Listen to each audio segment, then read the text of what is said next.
Yan, sa ulat ng embahada sa Dole, ay nakapagpatala ang Spain ng unang quarter ng 2011 ng unemployment rate na 21.3 na pinakamataas sa European Union. Kaya, wag muna kayong pupunta sa Spain dahil po ay wala pong trabaho doon. Yan. Sa inyo. Sa Paris naman, mga OF, yung mga Pinoy naman sa mga Saudi ay nawawala.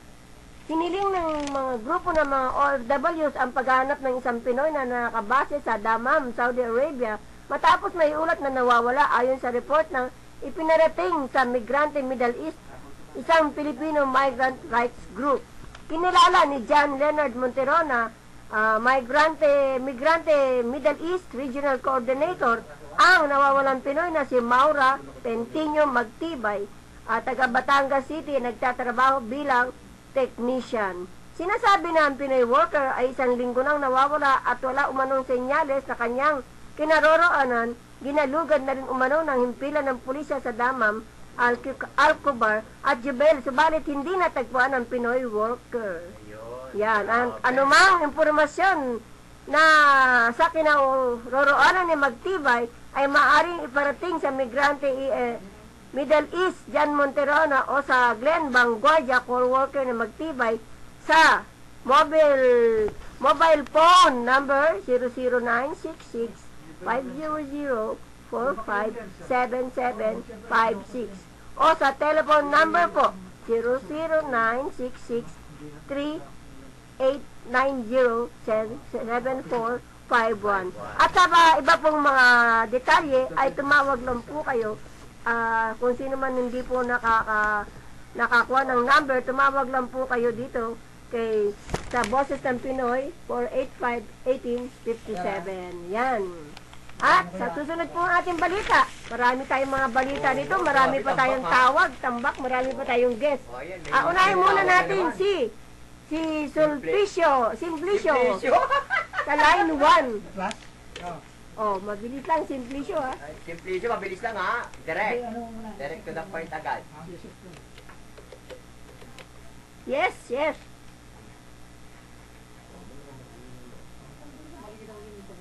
Nasa focus mo.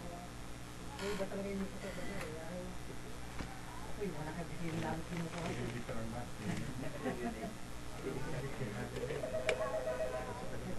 Ay, nakahangin eh.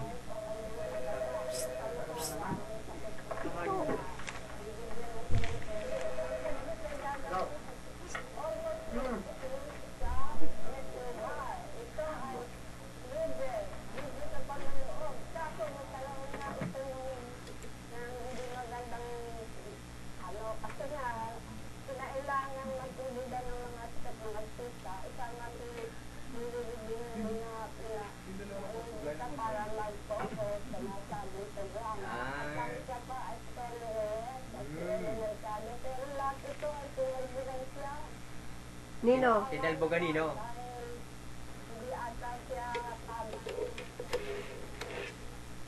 Si Del Boganino. Pinahuhulaan nga eh. Sabi blind item mo ba yan? O sige, tuloy, Simplicio. Oo nga. Tinanggan, akala ko si Del Bogan. Okay.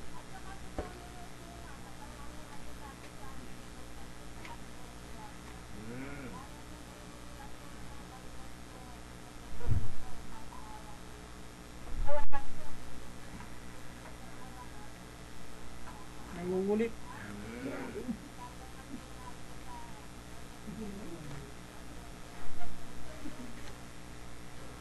Saan yan? Saan? Okay. Dali, bilisan mo. Mr. Showman yan,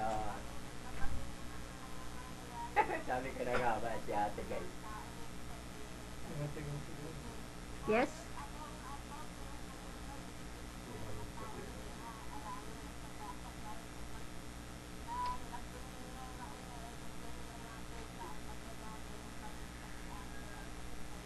Talagang full pack pa rin, sinura pa rin, ano?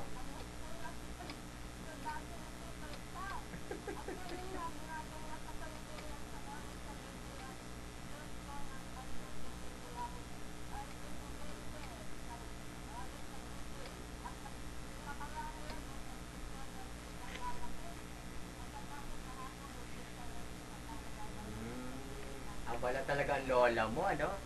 Grabe. Hey!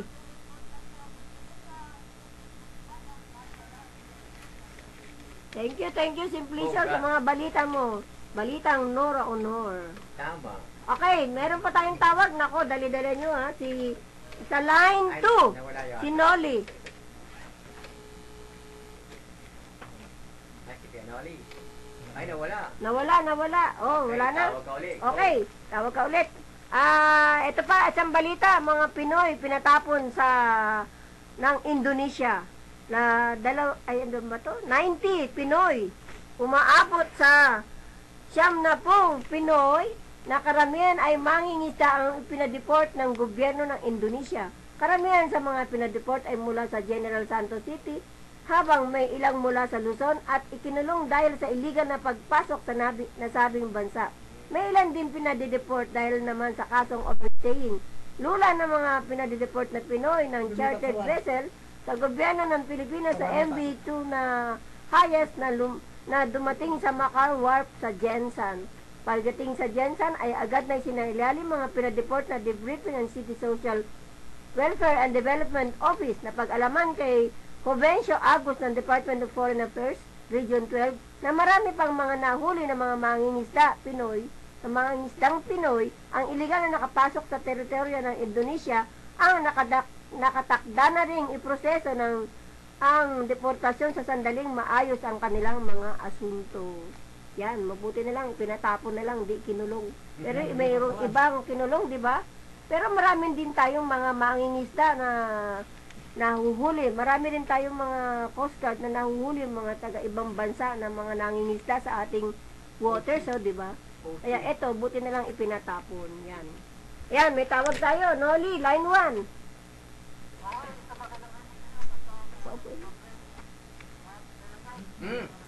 Sige, go.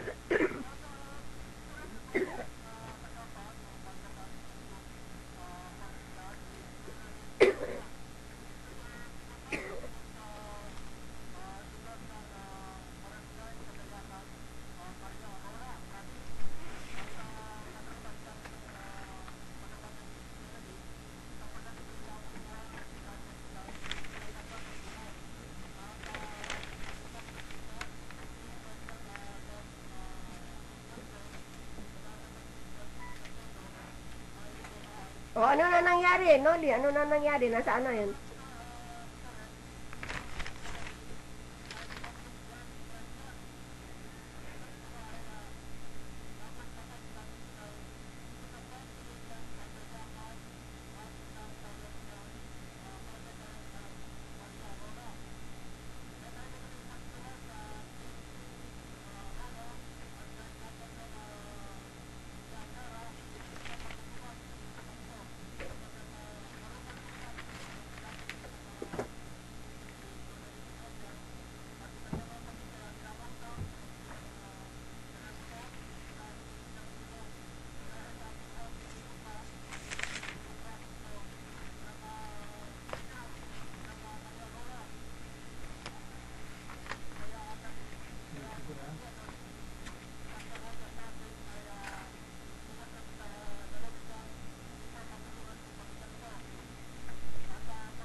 Victoria talaga.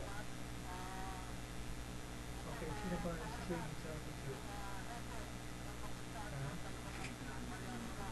Okay, okay.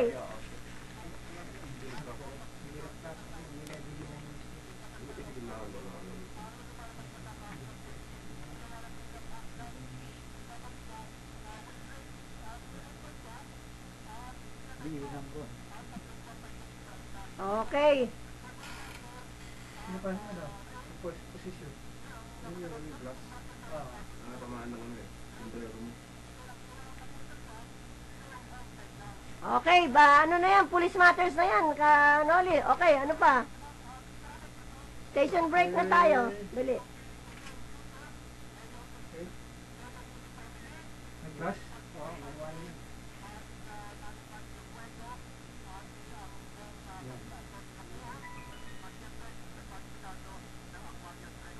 Okay. Thank you. Nasigo. Thank you, Kanoli.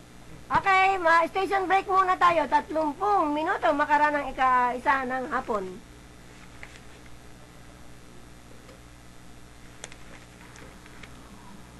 Dami.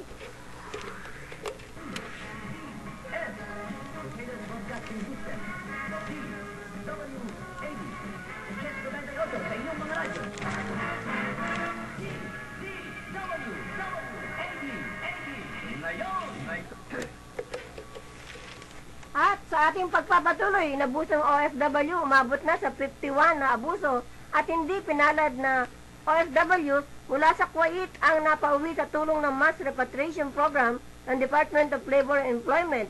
Sinabi ni Labor Secretary Rosalinda Baldos, ang mga OFW ay pansamantalang tumira sa Filipino Workers Resource Center sa Kuwait na pinatatakbo ng Philippine Overseas Labor Office. Yan, naku, sa Kuwait talaga napaka ano nang gano'n, karumal-dumal ang ginawa dun sa ating isang kababayan na pinarusahan, no, di ba? Nabalitaan niyo ba yan? Torture pa. Ayan, tapos Papalo. tinorture, pinalansya, binugbog, ano pang ginawa? Dinukit yung mata, Binulag, tinusok ang mata. Naku, Wow. sana naman, maawa naman kayo sa aming mga kababayan. At sana mangyari din sa inyo yan, yung mga inggit na inggit yata yung mga babae sa ganda ng mga Pilipina natin, di ba? Ba't nila ginaganon, tinotorture? Ay, baka Yun. nainggit. Yung bagong balita natin na tinorture yung ating isang kababayan, buti na lang na nailigtas, o di ba? O mamaya-mayang konti pakikilala natin yung ating mga bisita. Papabatiin muna natin si Kadante at si Kaal. Ayun, magandang hapon sa ating mga Bite of nakikinig, plus. sa ating Hindi na sila napunta. Nabati ko aking parents, asawa, dito ako ikaw po. Yan, si Dante. Kung ano ba yung asawa niya? Eto, hindi makatao, kinundina ng isang mambabatas ang hindi makataong pagtrato sa mga Pinoy at iba pang nasyonalidad na nagtatrabaho bilang DH sa ilang bansa sa Asia at gitnang silangan. Hiningi ni Representative Waldo Bello, Party List Akbayan, sa mga gobyerno ng Bangladesh, Pilipinas, Cambodia, Indonesia at Sri Lanka na bumuo ng alyansa para pigilan ang di umano ay exploitation of migrant domestic helpers sa mga bansang Singapore, Malaysia, Hong Kong, Taiwan at Lebanon. At sa ating pagpapatuloy, Yes. ayan, pagsalitain muna natin Ang si ating mga Mr. Yung Si ating- Changemaker President po ng Rotary Club, Okay. Leon Ginto Ginto. ay guest po natin ngayon. Siya po ang bagong president po ng Kaya ng year 2011-2012. Pinakikilala ko po sa inyo si Changemaker President Erwin Balagas po. Ayan. Magandang hapon po sa inyo lahat.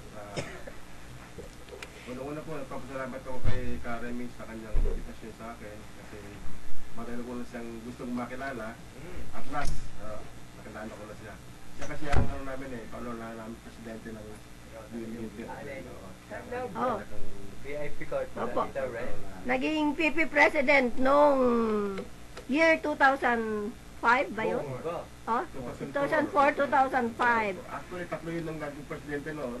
Yung isa nag-resign, tapos yung isa namatay. Tapos Opo, kayo na- yan, ako yung pumalit. Si Doc Joey muna, tapos si Sunny Malyari, yung may-ari ng Toro, tapos ako na, tapos si Paski, tapos si Tuason, Kami yan po. pala naging ano. Yan. So ako po ngayon ang kasanda ko yung Current. presidente ng Rotary Club of Leon Ginto. Kaya po nandito ako para at least unang-una para makilala ko si Karen, may naming presidente, at para maibahay ko rin yung mga aktibidades ng Rotary Club of Leon Ginto. Yan, marami kayong nakahilerang mga programa ngayon, sir. Oh, di ba? Actually, Karen, sa month of August, marami lang may activity. By month lang gagawin ko kasi gusto mo pwede basahin ko?